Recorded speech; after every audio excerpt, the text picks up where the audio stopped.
Hi guys, it's Shell with Sweet Scent Soaps, and this is going to be answer the question session. I love questions. I love you guys to challenge me, to pick my brain. I love it. So I'm going to answer a couple questions from a couple of folks out there. Rainbow Drop 31 and BUXOM 72. You guys sent me some questions, and I'm going to answer them for you.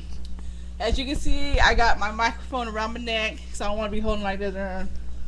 So I like to keep it real. You guys know me. So if you guys see me looking around, it's because I'm waiting for my eggs to boil so I can have me a salad. You know, I like boiled eggs on salad. Yum yum. So let's get started. So the first question is in regards to the type of container that I use.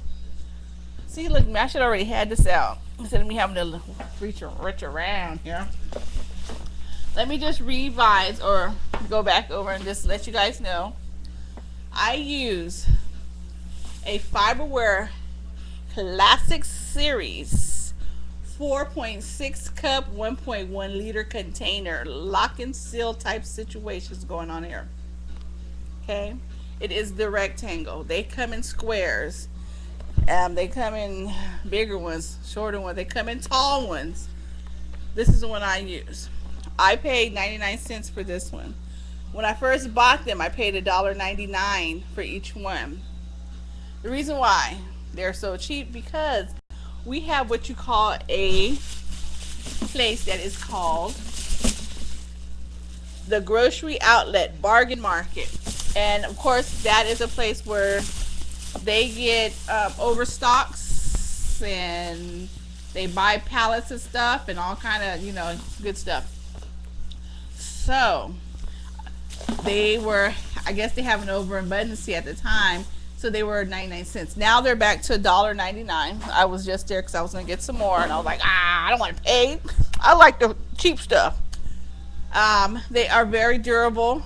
I've been using them since the very first time I seen Karen with Eden Secrets. She used a lock and seal container. I could not find one here, and I went to Bed Bath & Beyond. They probably had one. I went to the JCPenney home store. Well, anyways, I looked for it, but I couldn't find it, and I remember seeing these at the grocery outlets, and they were very affordable. So I says, I make small batches of soap, so these work perfectly. They hold about 2.12 ounces of soap. They could probably a little bit more, just depends. I use this, so I did weigh out one of my soaps, and it came out to 2 pounds 10 ounces. But it had a small topping across it, so okay, so I just want to say it holds about a little bit, about 2 pounds or a little bit more. It just depends. I like them. They work for me, not for everybody. I have very strong hands. Not everybody does. They have little dainty hands. They don't do. I come from a background of manufacturing, working in the warehouses, moving, lifting, driving forklifts. That's what I used to do. I used to pump weight. So I've also had a question from, I forgot which lady asked me, in regards to how do I dislodge the soap from out of here. Not as easy as, as taking the tape off and pulling the baggie or the liner out. I use these because I don't want to have to do that. Again, when I make my soap, the next morning, because I usually soap in the daytime or at night, 12 hours later, I pop this whole thing in the freezer. I have a box freezer, so I just drop it in the box freezer with nothing over it, because like I told you guys, I don't cover my soaps with plastic. It always jacks it up. I don't let my soaps go through the gel process. I like it to look creamy, and I really don't care for the transparent look. I've done it before, and I beat myself up because it morphs the scent sometimes. Okay? Sometimes it don't work out. So I stick my soaps outside after I finish soaping, because it's cold and it stops the gel. So um, that's that. That's, you guys know. I soap with a cold lye. I make the lye water up. I set it in the window that night. The next day, I make 2 or 3 batches at a time, maybe 4, depends on how many pitchers I have available or what I have to make. And then I soap the next day. My goat's milk, and I'm going to answer this question in what I'm talking about now. My goat's milk is always frozen, okay? It goes from freezer to the counter.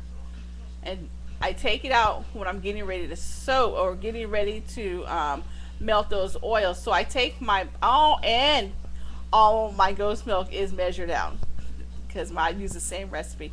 So yes, so it's in little baggies, and I take it out the freezer. I set it on the counter. I measure out all my oils and I melt them. And then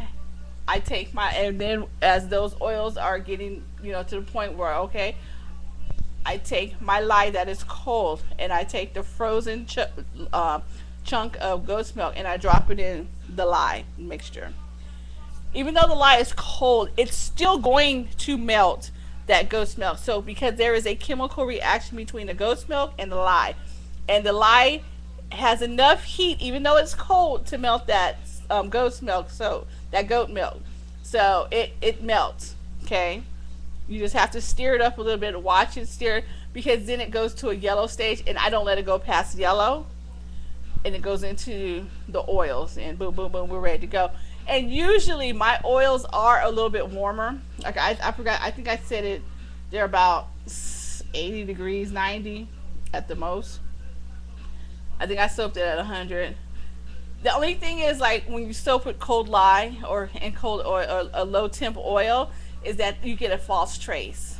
Okay, so you have to get past that false trace and keep on mixing, because it's gonna thin out. It's crazy. But anyways, now back to the containers.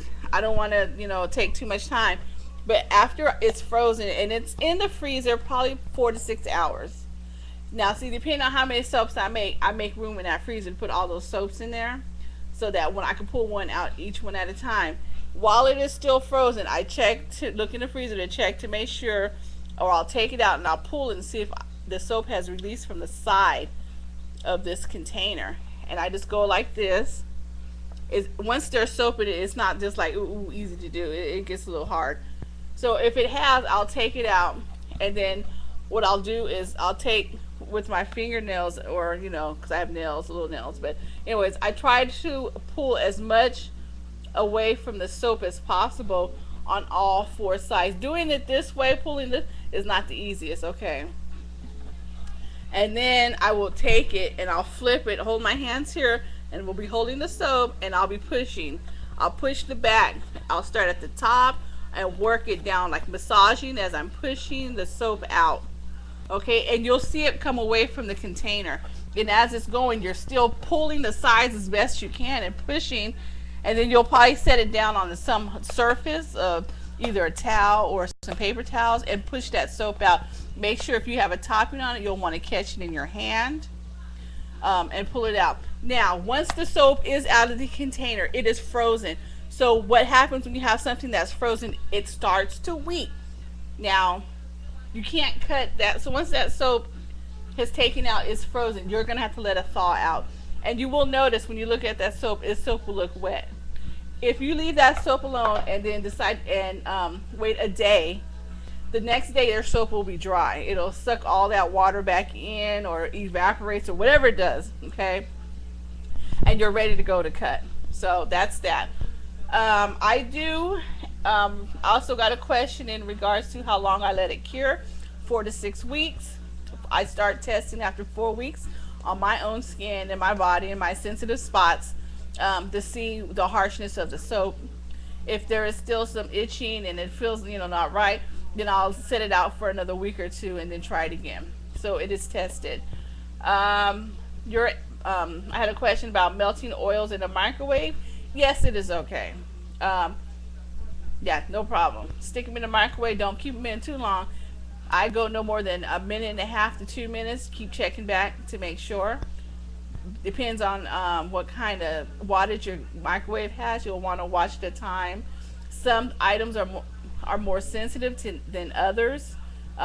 Shea butter, you really don't want to melt it completely. You want to still have some little globules in there, and that you can take out and you kind of swirl the cup around, use a stick or something, and it'll melt that way. Also, silk fibers. I had a question about that. I use silk fibers in my soaps. When I say silk fibers, let me see, I got some right here. I mean silk fibers. Okay, not liquid silk, but silk fibers.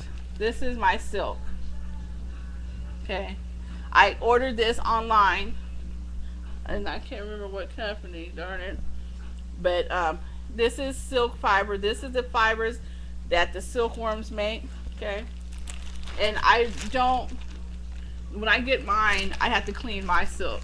So it's not that easy, but it got to be clean because I don't believe in killing the worms before they get out their little cocoons. So, anyways, and it does make your soap a little bit more creamy, more silky. Feels good. Okay, and when you're using silk fibers, how I use them is I weigh my water.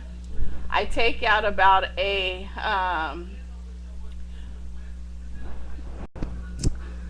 malt ball size of silk fiber. I pull it off and I roll it up.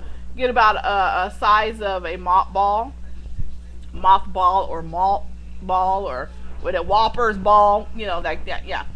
And then I just throw it in the water. I weigh my lye and I pour my lye after I weigh it on top of my water, which is right there with the silk. I mix my silk, my water, my lye all together at the beginning.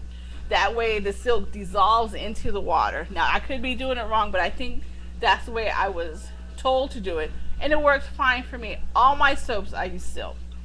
I don't think I have one that doesn't have silk in it. Right now all my soaps have goat milk in it. I'm going to scale back on the goat milk because my lady told me, who I purchased my goat milk from, her prices are going up in goat's milk. So I'm like, ooh, okay. So I'm going to scale back on which soaps I'm going to keep with the goat's milk, and I'm just going to have a line that's strictly goat's milk, a line that's, and then the other line, but they will all have silk in them. I just like the way the silk makes the soap feel. I think that is it. So if you guys have any more, oh yeah, and I was also asked about wrapping the soap, the cold process soap, once it's cured. I don't advise on that. This cold process soap needs to breathe. It currently, because what happens is when you wrap it, you stop it from, to me, and I don't know, it could be, to anybody, if you wrap it in plastic, a non-breathable item of fabrics, you won't, the soap, the reason why we don't wrap them is because the soaps shrink as they're sitting out in the air, which makes a bar that's harder and lasts longer. That's why I don't advise in wrapping the soap. If you're gonna wrap it in something that's breathable, like cotton, something that has holes in it, something that the air can get through and shrink your soap. It doesn't, if you use enough fragrance, the fragrance is going to be there. It's not going anywhere. This isn't melt and pour soap, so you don't have to wrap them completely where no air hits them. I would say no, I wouldn't wrap them until I sold them, or if I'm putting them in a shop or something, I'd put just a sleeve on them. That way, they're not really touching the soap, but it's still able to be smelled and for it to shrink. So, yep, that's it. Okay, it's 14 in. I got some pictures of some soap I cut for you. I tried to I tried to, because I do this on webcam, but video both soaps being cut, my Thai Cocoa Teeny and my Tooth Fairy Taffy, and I've had errors in trying to upload it, so I'm like, screw it. So I just did an answer session. So if you guys have any more questions, just send me a comment and I will get back at you guys. And thank you and have a great day. Deuces!